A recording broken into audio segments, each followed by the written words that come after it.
So if this went into an auction today, your estimate would be. I know of firm offers that have been turned down at $300,000.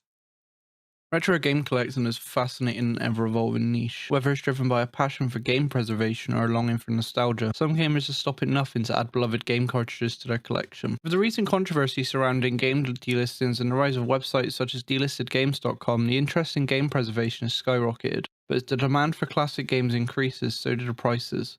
And with some retro games fetching thousands, if not millions of dollars on the open market, the question arises: are these prices artificially inflated? In this video, we'll take a deep dive into the world of retro game auctions and the rise of companies such as Water Games and Heritage Auctions. We'll uncover the shady business tactics used by these companies and how they've contributed to the skyrocketing prices of retro games. We'll also explore the history of Water Games, tracing its origins back to 2017 when it was founded by Dennis Kahn. Despite claiming to be by collectors for collectors, with the goal of producing objective grading standards, Water Games faced skepticism from the start. However, they would eventually go on to create a market where a sealed copy of Super Mario Bros. Can sell for $2 million.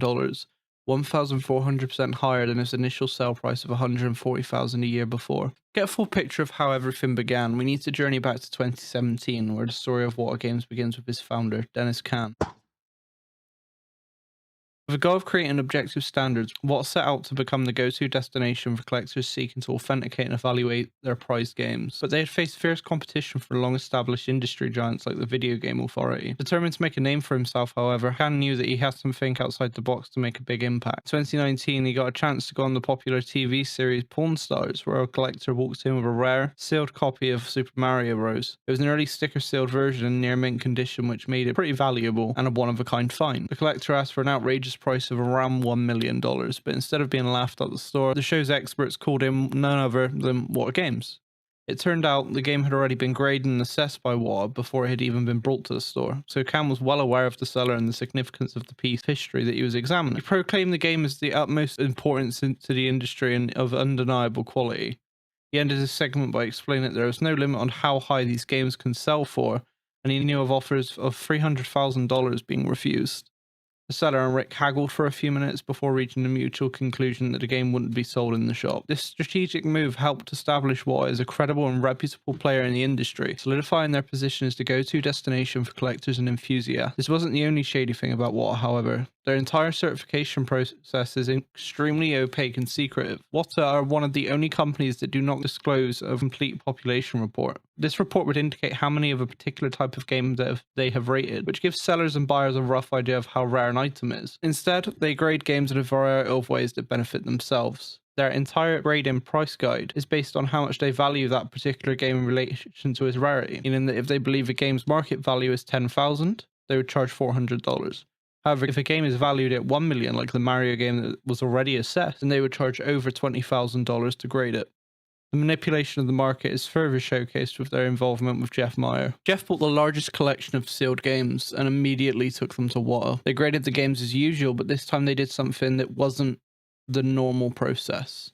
They attached a note on each item, making them part of the Carolina collection. Mayer went on to sell these games immediately after, adding a hefty amount to the price just because they were part of this completely fabricated collection that had never been heard of before. Watt also failed to disclose that Mayer was already affiliated with them, which would therefore mean they had breached their previously released public statement that they would not grade games from company affiliates. By this point, they had completely backtracked on their promise, not only grading the games, but also putting a special tag on them to further elevate the price. Mayer had also gone on to purchase Nintendo Age and Game Value Now. These two websites were mainly run by fans and hobbyists who specialize in game collection and work together to crowdsource pricing on video games to share in a unified collection. Mayer shut down Nintendo Age immediately to suppress information that had essentially incriminated both him and Water.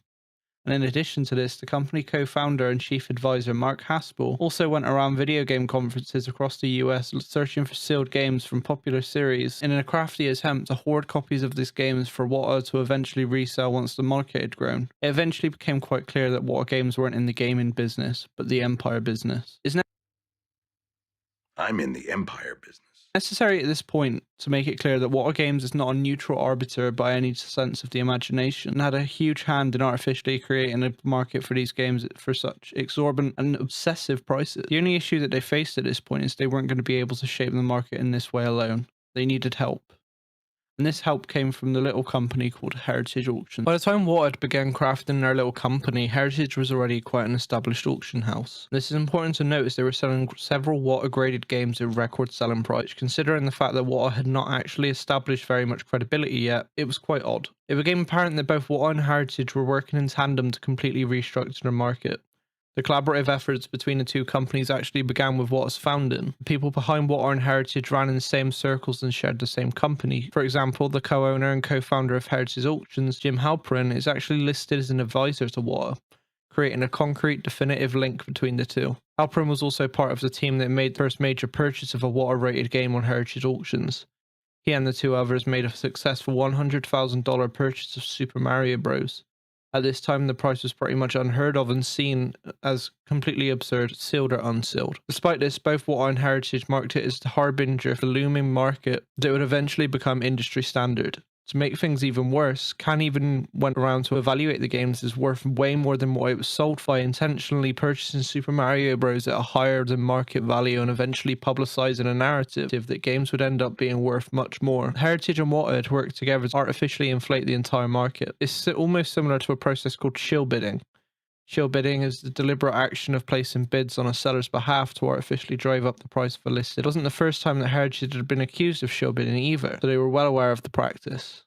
In short, Heritage was placing fake bids in order to rise the price above the price point that it would have been at without the fake bids. And this was all in order to gain publicity and bragging rights for having the highest market prices. Since this purchase, Heritage has sold several other Water games at much higher prices too, but not to collectors. These games are sold to fractional share companies like Rally. Sites like Rally sell shares of games like stocks, speculating that the game will increase in value over time, and essentially marketing themselves as a game in stock market. Fortunately, it's the purchase of the game being listed at ludicrous prices that raises the value of the games being rated and sold off. At this point, we should probably also revisit Water's pricing scheme. On top of Water's pricing, Heritage charges a 20% buyer's premium on top of taking 5% from the seller. So, for example, if I was to take a game to Water for grading, Water would take a $20,000 fee for grading and assessing it as a $1 million game. And then if I were to go to Heritage to sell this game for the asking price, they would take another $200,000 from the buyer, $50,000 from me, making both companies an insane total of $270,000 and leaving me with only $730,000. When in reality, the price prior to Water's involvement would have been much less anyway. To this day, despite copious amounts of backlash and controversy, Water and Heritage continue to sell games for prices beyond the imagination. Water has unscrupulously gained the public credibility it lacks and become the de facto game grading organization, and earns money from those that seek to cash in on their collection of games. Whilst Heritage becomes the #1 site to sell games, and together they make the combined profit of their outlandish cuts from the selling price. This isn't Halperin's first rodeo either. Carl Jobs did a similar video on this subject. I managed to link him to an inflation in the coin collecting market in the 1980s. Halperin founded NCI, a coin evaluation company which was found to have been overgrading coins, deceptively inflated prices, and ultimately misled buyers. Fast forward to May 10th, 2022, and people have had enough of Water's predatory practice. On May 10th, a class action lawsuit was filed in the Central District of California, and whilst the exact number of class members is unknown, an estimated 10,000 individuals had come forward for the case. All members were US residents who paid for Water games grading, among other services, and were accusing the company of engaging in affirmative acts to manipulate the richer video game market, engaging in unfair business practices, engaging in false advertising, making false statements about turnaround times for grading services, and failing to disclose material delays to customers. Heritage have managed to stay clean of the lawsuit, however, as both Water and Heritage had denied colluding. The suit also claims the conflict of interest caused by the purchase of Super Mario Bros. Was never disclosed.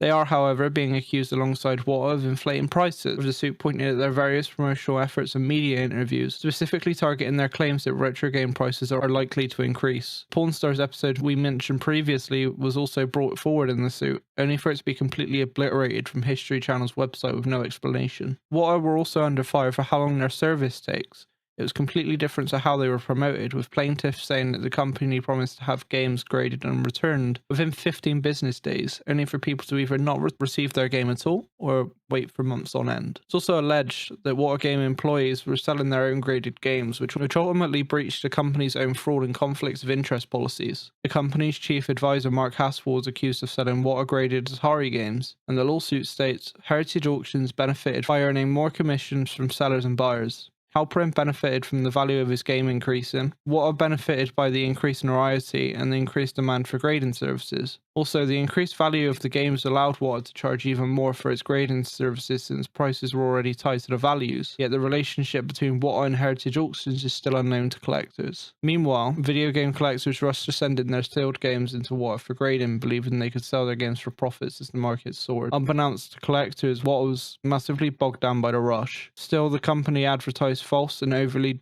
optimistic turnaround times on its website. Customers were not notified of the delays in advance to their purchase. Water continued accepting orders and payments from customers.